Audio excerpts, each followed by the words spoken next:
25 नवंबर 1975।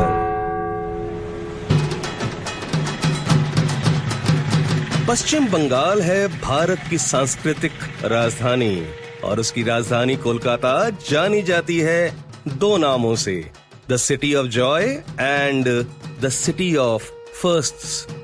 जी हाँ, भारत देश की ज्यादातर नामी कीर्तियां कोलकाता से ही शुरू हुई थीं।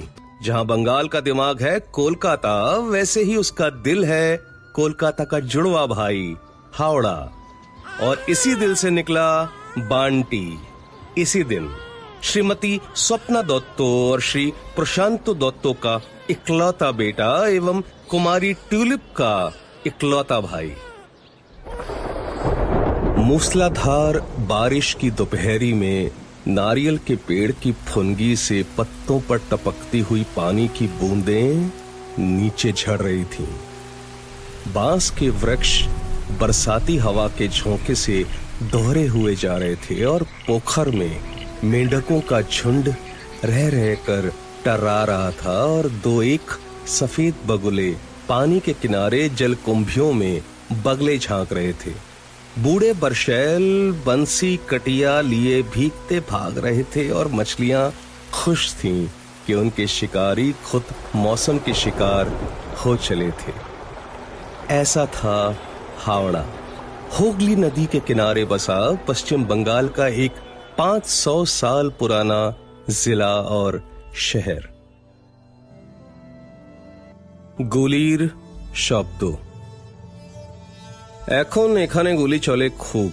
শীতল অন্ধকার রাতে আমাদের কানের পাশেতে মাথার উপর দিয়ে শীষ দিয়ে চলে যায় বেশ। রিনরিনে মিষ্টি আওয়াজে চোখ বুঝে আসে, দুই কান ভো ভো করে জড়ানো জিভেতে সম্মোহিত থাকি। চোখেতে এখনো আগুনের তাপ নিয়ে আমরা কয়জন অদ্ভুত ভোর বুকে রাখি। গুলি চলে হৃদয়ের ফোড় ফোড়, মেরুদণ্ড কিভাবে কে জানে, তবু আমরা বেঁচে থাকি। এখনো কিভাবে প্রতিবার গুলি চলে, তবু আমরা কিছু লোক না ঘুমিয়ে রাত জেগে থাকি।